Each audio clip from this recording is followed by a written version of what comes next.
Front and center, the race for Congress in the newly redrawn 11th Congressional District. Congressman Bill Foster, a Democrat and a dozen-year veteran of Capitol Hill, but is new to more than half of the voters in his newly redrawn district, which leans left.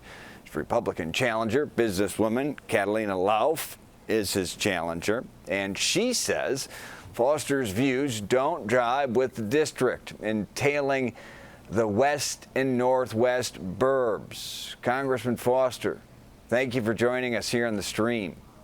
Well, happy to be here. She says your beliefs don't align with your newly redrawn district. What say you? Well, I raised my family here. I know the people here. I have worked for 23 years at Fermi National Accelerator Lab, located right, in the heart of the district. And, I think the people there understand the value of having someone with real business background and real science background representing them in Congress. She says you won't debate her. Fact or fiction? It's simply not true, as can be confirmed by, for example, going to the editorial staff of the Daily Herald, the League of Women Voters, or other groups, where she has in fact been the one who's refused to debate. You're a numbers guy and a scientist, and we're staring down a recession straight on. Do you agree with the Democratic agenda? Well, I think that if you look at the situation our economy's in, we didn't have the option of coming out of COVID with an unblemished economy. And if you look at things like inflation, things like unemployment, you see an interesting pattern if you look around the rest of the world.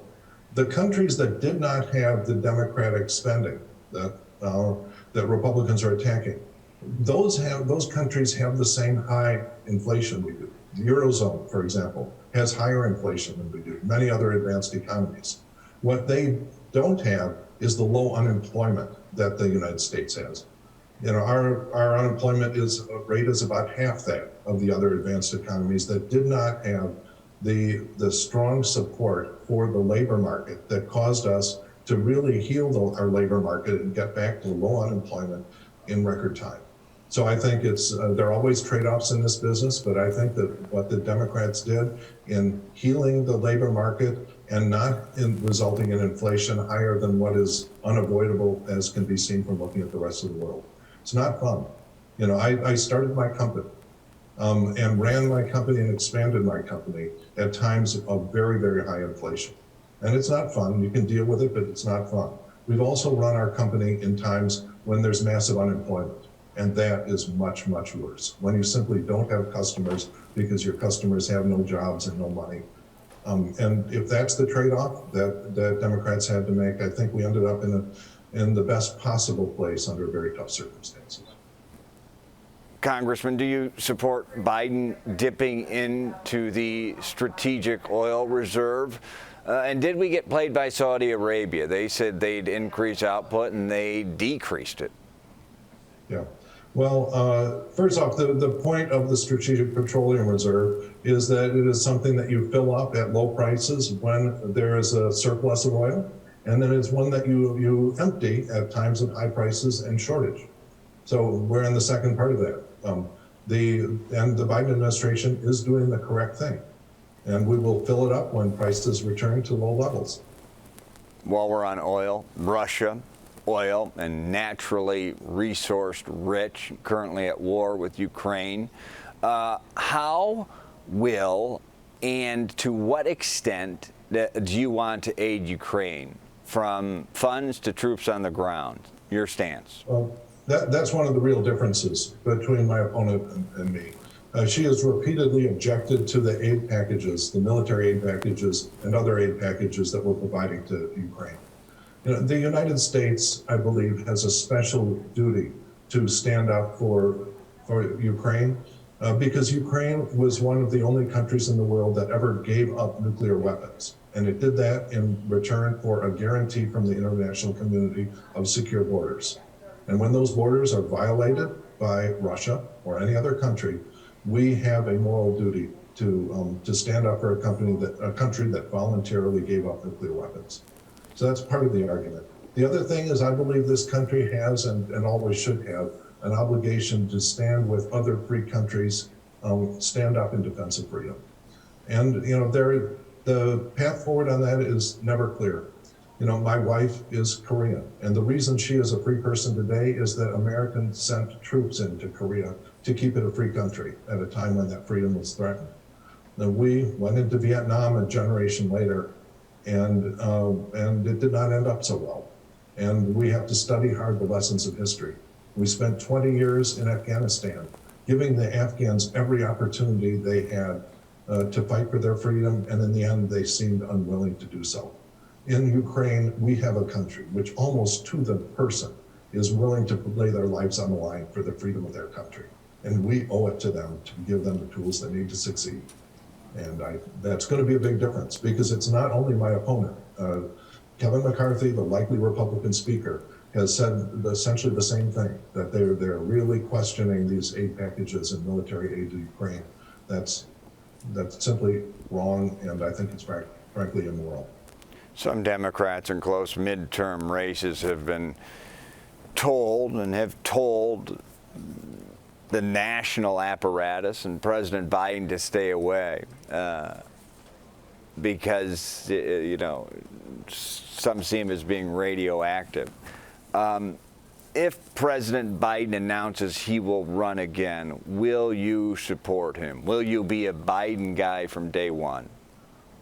But I will, I currently expect him to run, and if he runs, I certainly will support it. I think most of the issues that I think are in play in our district are local ones. It's a much more rural district, but I'm very proud to be one of those rare Democrats who's been endorsed by the Farm Bureau. And the reason for that is that farmers understand the importance of advanced biofuels and advanced and ecologically minded practices for preservation of their lands. And they know that it is the Democratic Party and not the Republican Party that has consistently been investing in the federally funded research that provides the economic hope for the American farmer. Congressman Foster, we appreciate it.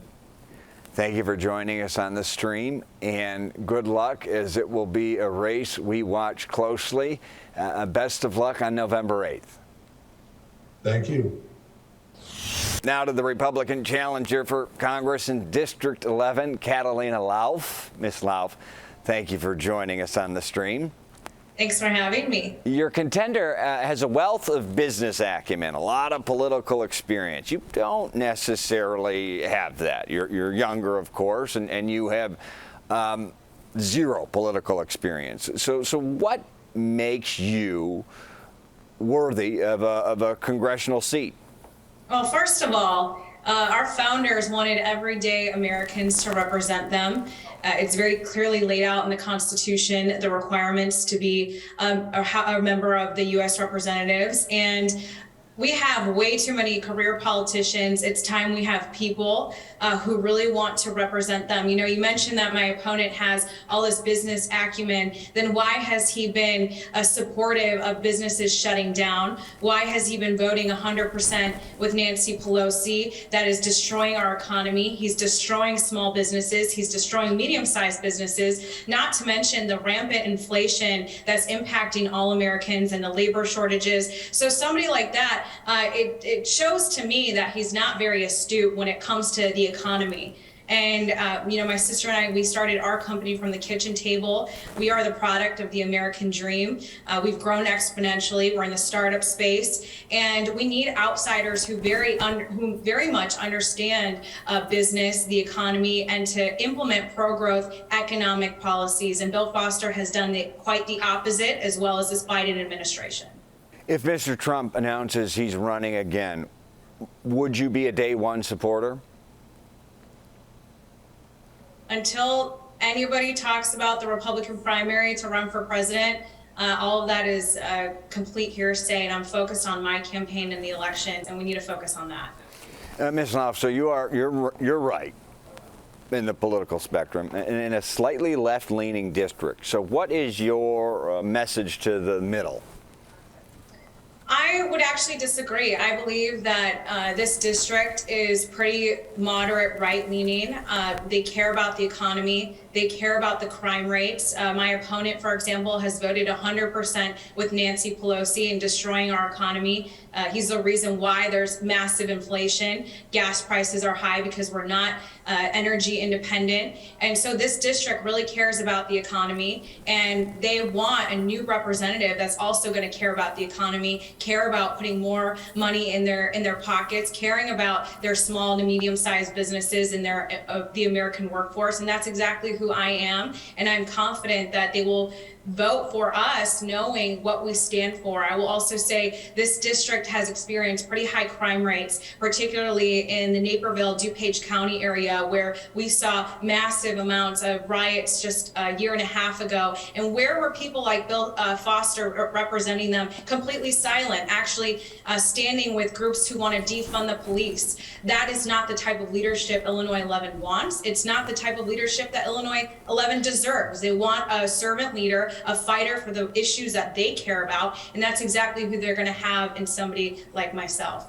The polls show that most Americans are most concerned about the economy and most concerned about inflation, basically how much it's going to cost to feed their families. But another issue that is of concern is abortion. Your stance, pro-life, obviously, but clarify it. Pro-life with exceptions?